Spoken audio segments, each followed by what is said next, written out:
Assalamualaikum warahmatullahi wabarakatuh. Selamat sore, salam sejahtera bagi kita semua. Ya. Bagaimana kabar hari ini? Sehat-sehat ya? Ya, alhamdulillah. Kita lanjutkan perkuliahan kita, ya masih dengan tetap penuh semangat ya. Nah, perkuliahan penelitian pendidikan. Nah, kita sampai pada kalau kemarin sudah pengumpulan data kualitatif ya untuk bidang penelitian pendidikan. Nah, pada pertemuan kali ini kita akan melanjutkan dengan topik, jadi setelah kita mengumpulkan data, sudah mendapatkan data dari berbagai sumber, lalu data itu kita apakan ya. Data itu kan masih berupa data mentah ya, yang belum tentu itu betul ya, atau belum tentu itu bisa kita percaya, belum tentu itu data yang valid gitu. Sehingga langkah kita berikutnya adalah memilih ya, atau menganalisis data itu menjadi data yang valid ya. Itulah kegiatan berikutnya, yaitu kegiatan validitas data. Jadi mencari data yang valid ya, atau data yang dapat dipercaya ya, data yang benar gitu ya. Nah, ini bagaimana mencari data yang valid itu. Nah, ini ada tekniknya ya. Nah, teknik validitas data ya.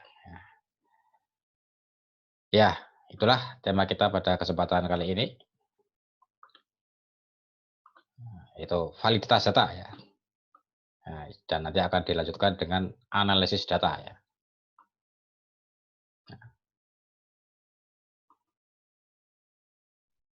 Validitas dan analisis data dalam penelitian kualitatif ya. Ya. Ada beberapa cara atau teknik ya untuk melakukan analisis data ya, validitas data ya dalam penelitian kualitatif ya. Ya, termasuk dalam penelitian pendidikan juga ya hampir sama sebenarnya ya, dengan penelitian kualitatif secara umum ya. Hanya objeknya di sini adalah pendidikan ya, data-data yang berkaitan dengan pendidikan ya. Yang pertama adalah dengan menggunakan triangulasi ya. Triangulasi bahasa Indonesia ya.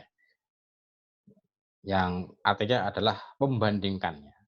Triangulasi itu membandingkan ya. Jadi data yang kita kumpulkan dari berbagai sumber itu kemudian kita bandingkan ya, antara data satu dengan data lain, itu di mana persamaannya, di mana perbedaannya. Nah, sehingga akan kita temukan data yang eh, sama itu yang mana ya. Nah, jadi misalnya kita mendapatkan sumber dari A, mengatakan datanya atau menjelaskan sebuah data berupa E. Ya. Dari sumber B kita dapat data berupa F. Ya. Dari sumber C kita dapat data berupa G. Terus dari sumber D kita dapat data data E ya misalnya. Dari H kita dapat data E lagi. Nah, ini berarti yang sama datanya adalah yang E ya. Inilah yang sama ya. Berarti data yang lebih valid berarti data ini ya yang dikatakan atau dinyatakan oleh lebih banyak sumber gitu ya. Nah, setelah kita bandingkan, oh ternyata data yang lain ini kurang tepat ini ya, kurang pas jadi ya. Itu namanya triangulasi ya. Jadi membandingkan data dari sumber-sumber ya, berbagai sumber ya. Nanti kita cari ya data yang paling banyak disebut ya atau dinyatakan oleh sumber-sumber itu ya, itulah yang kita anggap sebagai data yang valid gitu. Kemudian bisa juga dengan cara yang kedua, itu dengan member check ya. Nah, ini seandainya penelitian itu dilakukan oleh lebih dari satu orang. Nah, kalau satu orang saja ya pakai triangulasi tadi ya. Tapi kalau lebih dari satu orang, tim ya bisa jadi ya, penelitian tim, maka bisa digunakan dengan member check ini ya. Jadi misalnya ada 3 peneliti. Peneliti satu mendapatkan sumber A, ya. Peneliti kedua mendapatkan sumber A, gitu ya. Peneliti ketiga mendapatkan sumber B. Nah, ini data yang lebih valid yang mana nih? Nah, berarti yang data yang mengatakan A, ya. Karena dari tiga sumber peneliti ini yang lebih banyak menemukan data yang mengatakan A, gitu. Jadi saling cross check antar peneliti gitu ya.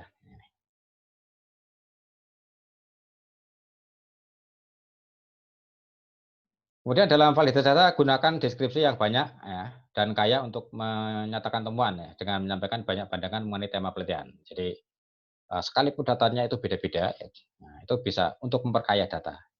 Misalnya data-datanya tadi ada yang mengatakan A, ada yang mengatakan B ya, bisa digambarkan semua ya. Ada dari sumber ini ada dari 3 sumber mengatakan A, ya, dari satu sumber mengatakan B. Nah, itu bisa dideskripsikan gitu ya. Nah, sehingga memperkaya temuan ya. Tapi bukan berarti kemudian itu dianggap benar semua ya, tapi dipetakan posisinya bahwa sumber data ini didukung oleh 3 sumber ya. Data ini hanya didukung oleh satu sumber. Nah, itu. Kemudian mengklarifikasi bias yang mungkin terjadi dalam penelitian. Jadi seandainya ada bias-bias atau kerancuan-kerancuan gitu ya dalam hasil penelitian itu, nah, itu bisa dijelaskan ya, diklarifikasikan ya. Nah, misalnya bias ini bisa terjadi karena faktor diri peneliti sendiri ya, ada faktor subjektif dari si peneliti itu ya, karena biasanya ya penelitian itu hasilnya tidak lepas dari bias sosok peneliti itu ya, latar belakangnya ya dan sebagainya ya.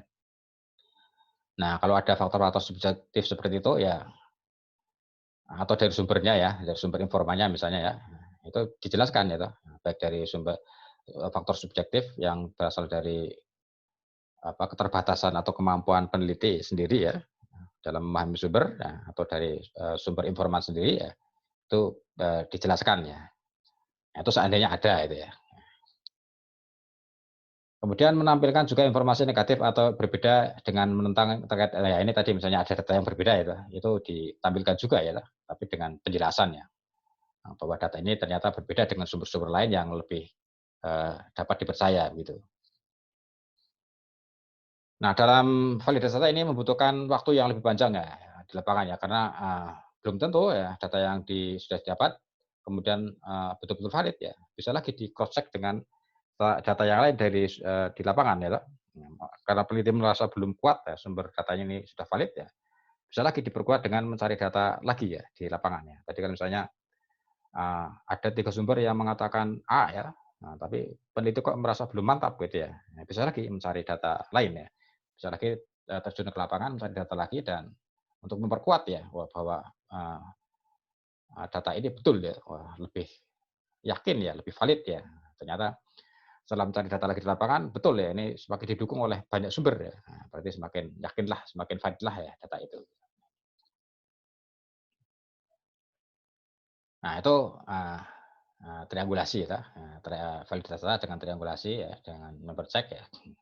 Ya, lebih banyak yang sering digunakan adalah triangulasi ya, apalagi nanti Anda ini skripsi hanya seorang diri ya, ya kemungkinan besar ya hanya menggunakan triangulasi. Gitu. Ya, kecuali nanti kalau Anda sudah menjadi peneliti profesional ya, yang bergabung dalam satu tim peneliti ya itu bisa dengan menggunakan member check ya. Nah, kemudian dalam sampel itu perlu dideskripsikan ya, ini sampel yang diambil apa saja nih, mana saja nih yang diambil sampelnya ya, informannya itu ya. Siapa saja informannya. Ya, biasanya ini ada biodata informan ya, profil informannya ya. Umurnya, jenis kelaminnya, pekerjaan, ya, pendidikan, status perkawinan, dan sebagainya ya. Ya ini tentu tergantung kebutuhan ya. Nah, kalau penelitian pendidikan ya mungkin status perkawinan tidak perlu ya. Ya paling umur, jenis kelamin, ya, pekerjaan, ya pendidikannya itu ya. Nah, sehingga pembaca tahu, oh informannya ini toh ya. Ya profilnya seperti ini gitu ya. Kemudian juga menjelaskan siapa informan kunci. Ya, ini kemarin sudah kita bahas ya. Nah, ketika kita terjun ke lapangan dan kita belum banyak tahu, belum banyak paham situasi di lapangan, kita bisa menggunakan key informan kunci. Nah, siapa yang kita jadikan informan kunci? Terus ketika kalau menggunakan FGD, nah, siapa saja pesertanya? Nah, biasanya ada daftar ya, ada daftar hadir peserta FGD. Terus narasumbernya siapa ya dalam FGD itu ya. Terus FGD itu terdiri dari kelompok-kelompok mana saja yang diundang ya. Nah, para guru mungkin ya, komite sekolah ya, terus wali murid, nah, mungkin alumni barangkali gitu ya. Nah, itu dipaparkan ya. Nah, mewakili siapa saja itu para peserta FGD-nya. Kemudian pada situasi observasi kali ini kalau menggunakan observasi ya, itu situasinya bagaimana? Ya. Dilakukan kapan? Waktunya apa? Malam hari, siang hari, jamnya berapa? Ya.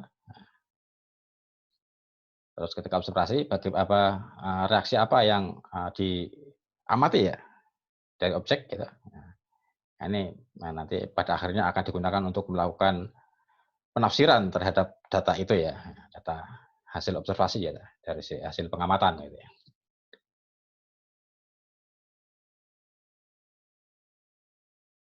Nah, kemudian berikutnya adalah processing data ya. Jadi setelah data dikumpulkan, kemudian kita mendapatkan catatan dari lapangan, ya, kemudian dikembangkan menjadi catatan yang teratur dan yang lengkap. Gitu. Jadi data yang begitu banyak dari lapangan itu kemudian kita catat, ya kita rekam, ya kita dokumentasikan, nah, kita kumpulkan ya berupa catatan dari lapangan atau field notes, ya. Nah itu kita atur, kita susun, gitu. Nah, kita klasifikasikan lah, ini data observasi, ini data wawancara, ya, ini data dari arsip misalnya ya. Nah, selanjutnya data-data itu juga kita pilah-pilah ya. Data dari wawancara ini tentang tema apa? Ya. Dari observasi tema apa? Ya. Dari dokumen ini tema apa? Gitu. Catatan harus merefleksikan sedekat mungkin apa yang diskusikannya. Tambah dengan hasil observasi ya. Jadi catatan dari lapangan itu ya sebisa mungkin bisa mendekati gambaran yang terjadi di lapangan. Gitu ya. Jadi mencerminkan betul-betul kondisi objek yang kita teliti gitu loh. Nah, sehingga nanti ditambah dengan sumber data lain ya dari data observasi, dari data arsip misalnya dokumen, nah itu juga akan semakin lengkap ya. Atur dan kurangi data yang dan informasi yang tidak perlu. Jadi tidak semua data yang begitu banyak kemudian kita gunakan ya untuk hasil penelitian kita ya. Data-data yang kira-kira tidak penting ya. Misalnya ketika wawancara ternyata informannya izin ke belakang dulu pipis misalnya, itu kan nggak perlu dimasukkan ke dalam laporan penelitian ya. Jadi yang penting-penting saja ya, yang penting dan perlu yang relevan dengan tema penelitian. Kemudian bisa juga menggunakan kode untuk pengaturan data ya, di coding gitu ya datanya ya. Nah, data A kodenya apa, data B kodenya apa, data C kodenya apa, ini bisa di coding itu untuk memudahkan ya. Atau sumber informanya ya, itu coding bisa ya. Nah, misalnya sumber informanya saya ya, Yudi Hartono, ya. Dikasih kode A plus. Nah, ini contoh coding misalnya. Ya. Coding dilakukan tidak menggunakan angka, tetapi menggunakan label atau singkatan misalnya. Ya. Contoh FGD perubahan. Ya. Wah, contohnya ini ya, ini saya ambil contoh ya, karena dulu saya pernah melakukan pelatihan tentang ibu-ibu menyusui ini ya. Ini contoh FGD perubahan praktik menyusui. Nah, ini. Ya, misalnya ini jenis makanan bayi disingkat Gen Mak B. Frekuensi makanan bayi, bayi ini ya bukan bayi ya. FRK Mak B misalnya. Jenis makanan lunak ya. Gen Maklun. Wah, ini kan kode-kode ya. Nah, ini sebenarnya untuk memudahkan saja ya, untuk memudahkan. Nah, sehingga nanti akan memasukkan data-data itu mudah ya. Data Gen Mak B di sini ya. Data Gen Maklun di sini. Nah, itu tinggal masukkan saja itu ya, karena sudah ada kodenya itu ya.